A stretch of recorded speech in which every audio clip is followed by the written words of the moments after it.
Government എന്ന് പറയുന്നത് നിങ്ങളെ തന്നെ 10 കൊല്ലത്തെ പ്രവർത്തനം, നല്ല പ്രവർത്തനം തന്നെ കാഴ്ചവെക്കാൻ സാധിച്ചത്.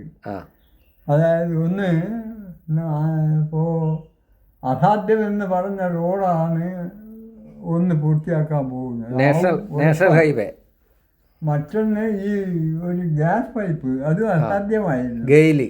അതെ, അത് ഈ പിണറായിൻ്റെ തന്ത്രമാണ് ജനങ്ങളെ അടുപ്പിച്ച് മാറ്റിയിട്ടില്ല. അയാൾ നേരിട്ട് ഇടപെട്ടിട്ടില്ല, പക്ഷേ അതിൻ്റെതായ ഒരു തന്ത്രം അയാളെ പ്രയോഗിച്ചു. ആ തന്ത്രത്തിൻ്റെ അടിസ്ഥാനം കാക്കന്മാർ ഇടപെട്ടു. അത് വേണ്ട രീതിയിൽ അതിൻ്റെ പ്രവർത്തനം. 1 ഇഞ്ച് സ്ഥലം കൊടുക്കില്ല എന്ന് പറഞ്ഞാൽ അതിനും കൊടുക്കില്ല, റോഡിനും കൊടുക്കില്ല. മറ്റവർ പലതും പറയും, അത് വെറും കളവാണ്.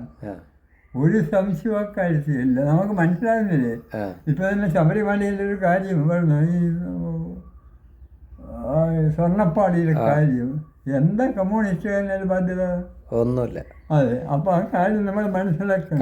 കട്ടവരെ പിടിക്കുന്നതും കമ്മ്യൂണിസ്റ്റ് ഭരണ വീഴ്ച വന്നിട്ടുണ്ടാവാം, അതിന് അവരെ ശിക്ഷിക്കണം. അതെ, കമ്മ്യൂണിസ്റ്റാൻ്റെ പിണറായി പോയി അവിടെ വെച്ച് ഒന്നും ചെയ്തില്ല, വാസനമൊന്നും ചെയ്തില്ല, അവർക്ക് കൊണ്ടുപോകാം. അതിൻ്റെ കാര്യം അങ്ങനെയല്ലേ? അപ്പോൾ എന്ന പോലെ അങ്ങ് നിങ്ങോളം ഒന്ന് വേറൊരു കാര്യം പറയാനുണ്ട്, ഒരു വലിയ കാര്യമാണ്.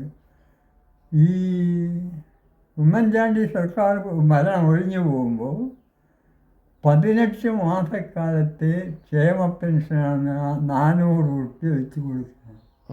600 രൂപ വെച്ച് കൊടുക്കുക. ആ പെൻഷന് 10,000 രൂപ ഒന്നാകെ വാങ്ങിയ ഒരാളാണ് ഞാൻ. 10,000. ഞാൻ നേരത്തെ പറഞ്ഞാലും അതിലുണ്ടായി. അയാൾക്ക് 10,000 അത്ഭുതമായിരുന്നു. അത്ഭുതമായി തോന്നി. അതൊരു മഹാസംഭവം തന്നെയാണ്. അതോടൊപ്പം തുടർച്ചയായി ഇങ്ങോട്ടും കൂടെ സംഗതികൾ വന്നു കഴിഞ്ഞു. ഇതൊക്കെ ഒരു വലിയ സാധാരണക്കാരൻ്റെ പ്രവർത്തനമാണ്. മറ്റു ഒരു കാര്യം എടുത്തു പറയേണ്ടതുണ്ട്. ഈ നമ്മൾ ആശുപത്രി മുഴുവനും ഒരിക്കൽ പോയി നോക്കണ്ടേ? അത് സാധാരണക്കാരൻ്റെ ആശുപത്രിയാണല്ലോ. എല്ലാ ആശുപത്രിയും നമ്മളെ ജില്ലാ ആശുപത്രികളൊക്കെ തന്നെ മെഡിക്കൽ കോളേജിന് അപ്പുറത്താണ് ഇപ്പം നിൽക്കുന്നത്. പിന്നെ കീഫ്രീനെ കൊണ്ടാണ് അതെങ്ങനെ അടയ്ക്കുക, അതൊന്നും നമുക്ക് നോക്കേണ്ടിയില്ല. നമുക്ക് സൗകര്യങ്ങളായി അടയ്ക്കേണ്ട കാര്യം അവരാൾ ആലോചിക്കുമല്ലോ. അതല്ല ഇത് ഉണ്ടാക്കിയവർ അതിനുള്ള സംവിധാനം ഉണ്ടാക്കിയിട്ടുണ്ടല്ലോ. അവിടെ ഇപ്പോൾ OP സീറ്റ് കിട്ടാൻ വളരെ പ്രയാസം, അത്രയും ജനസംഖ്യയാണ്. അപ്പോൾ വലിയ വലിയ ആളായിപ്പോൾ അതിൻ്റെ അനുഭവങ്ങൾ ജയിച്ചു അനുഭവിക്കും. അതോടൊപ്പം എന്താ ചെയ്തത്, നമ്മുടെ യൂത്ത്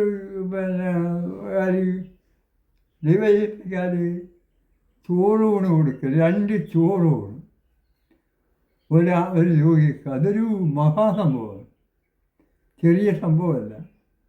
കാരണം ഇത് വീടുകളിൽ നിന്ന് പിരിച്ച് അവിടെ എത്തിച്ച് വിതരണം നടത്തുക എന്ന് പറയുമ്പോൾ ഈ വീടുകളെങ്ങനെ, അവിടെ ഞാൻ നേരത്തെ പറഞ്ഞ വിഷയം കൂടിയാണത്. അതിൽ ഇന്നയാളും നോക്കിയിട്ടൊന്നും കൊടുക്കുന്നില്ല വീട്. അത് എല്ലാവരും ഒരു പങ്കുകൊള്ളുന്നു. ആ എല്ലാവരും പങ്കുകൊള്ളുമ്പോൾ അതിനുള്ള രാഷ്ട്രീയ മൂല്യം എന്ത്, അത് നമ്മൾ മനസ്സിലാക്കേണ്ടതായിട്ടുണ്ട്. ആരും വിട്ടു പോകില്ല.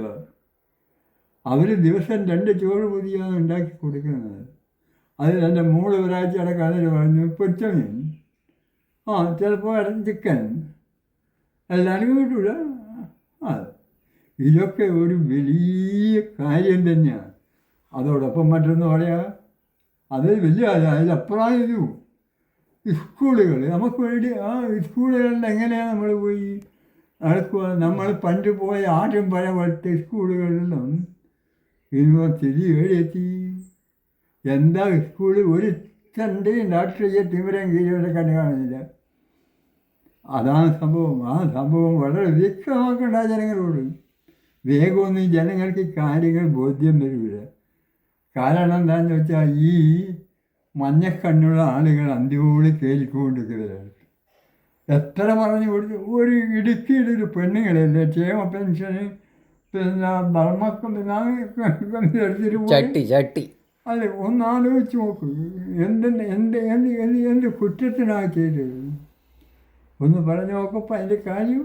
ഇപ്പം ആ പെൻഷൻ എത്തി അവിടെ നിന്നെല്ലാം മടങ്ങി ഇത് ആരും സ്വപ്നം കാണാതെ 2,000 രൂപ ശരിയില്ല, കിട്ടാൻ സാധ്യതയില്ല. കാരണം കേന്ദ്രത്തിൽ നിന്ന് കിട്ടുന്നില്ല. ഇപ്പോൾ കൊയ്യുന്ന മാഷ് പറഞ്ഞ എന്താ, കൃത്യമായി കേന്ദ്ര ഫണ്ട് തരുമെങ്കിൽ 2500. അതെ, അതാണൊരു കാര്യം, വളരെ നല്ല കാര്യം. എന്ന പോലെ തന്നെയാണ് ഈ സ്ത്രീകൾക്ക്, ഈ വീട്ടിലുള്ള സ്ത്രീകൾക്ക് 1000 ഉറുപ്പ്യ കൊടുക്കുന്നത്. ഇതൊക്കെ ഒരു ദിവസം വരുന്നതല്ല. അതെല്ലാം ശരിയായി പറഞ്ഞാൽ കമ്മ്യൂണിസ്റ്റ് ശൈലി തന്നെയാണ്. അതിലൊന്നും ഒരു സംശയമില്ല. കാരണം പാവങ്ങളെ സഹായിക്കുക. 1000 അത് 1000 ചെറിയ വിഷയം അല്ല. റേഷൻ വീട് ഇഷ്ടംപോലെ അരി വെറുതെ. പിന്നെ 1000 കിട്ടിയാൽ പിന്നെ ഒരു വർഷമായില്ലേ. അപ്പോൾ മലയാളം ആശ്രയിക്കാതെ. അപ്പോൾ ഇതൊക്കെ മടക്കാൻ കഴിയാത്തൊരു സംഭവമാണ്. അങ്ങനെ തന്നെയാണല്ലോ അതിദാരിദ്ര്യത്തിനെ നീക്കിയത്. പിന്നെ ഇപ്പോൾ ഈ പെൻഷൻ തന്നെ പറയും, 6 മാസത്തെ പെൻഷൻ കുടിശ്ശികയായി നോക്കുമ്പോൾ ഇവിടെ എന്തായിരുന്നു ബഹളം. ഈ മാസത്തോട് ഒരു കുടിശ്ശിക തീർത്തു കൊടുക്കുക. അത് കൈക്കൂലിയാന്ന് പറഞ്ഞ വലിയ പണ്ഡിതനാണ് ഇവിടെ ഉള്ള ആൾ. ഒന്ന് ആലോചിച്ച് നോക്കുക, കൈക്കൂലിയാണോ ഇവരെ കൊടുക്കാൻ കഴിഞ്ഞ വല്ലതോ? എവിടെ പോയിട്ട് മുട്ടിയാതെ 4 കിട്ടുന്നു. ബീഹാറിൽ ഇപ്പോഴത്തെ 6 സീറ്റെങ്ങാനാവുന്നത്. എന്താ ശരി?